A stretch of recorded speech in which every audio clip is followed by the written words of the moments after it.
In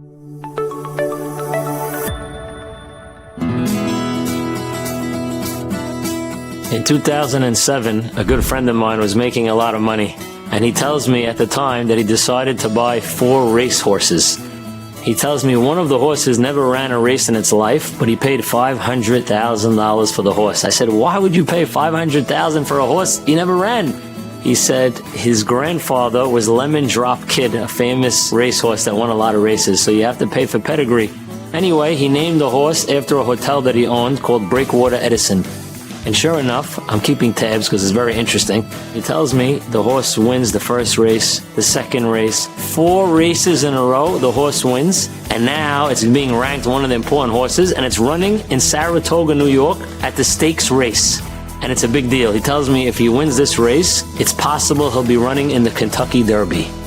He goes to Saratoga. He tells me the people over there, they dress up. The men are wearing suits. The women are wearing dresses and hats. It's packed with people. They're very into their horse racing over there. And he says, as soon as the horse comes out of the gate, there were 6 horses. He's screaming, come on, Breakwater.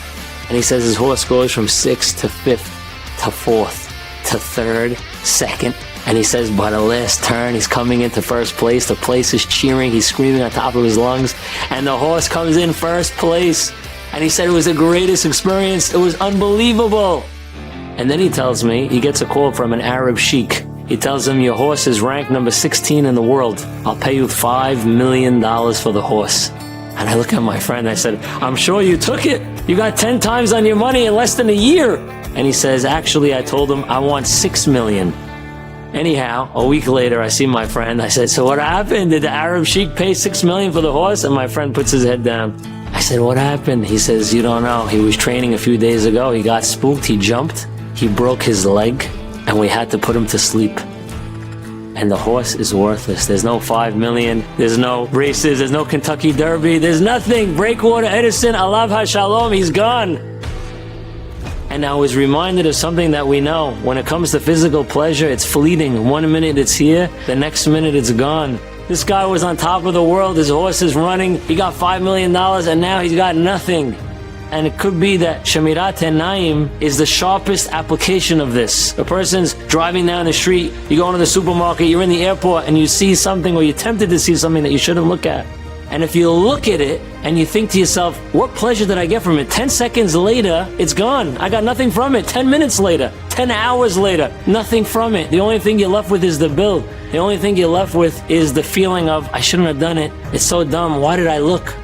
You'll tell me, but Rabbi, at least I got the pleasure in the moment that I looked at what I shouldn't be looking at. At least I got that pleasure. But Chazal tell us it's not true. Even that pleasure you don't get. If you're supposed to have 100 volts of pleasure and you take 20 illegally, Hashem says, I'm going to take it from somewhere else. Maybe you're supposed to go on a trip with your wife and your family and the weather didn't turn out to be good. Maybe you're supposed to enjoy a barbecue and you didn't have a good meal. Your stomach was bothering you. You can't beat the system. So even the pleasure you don't get.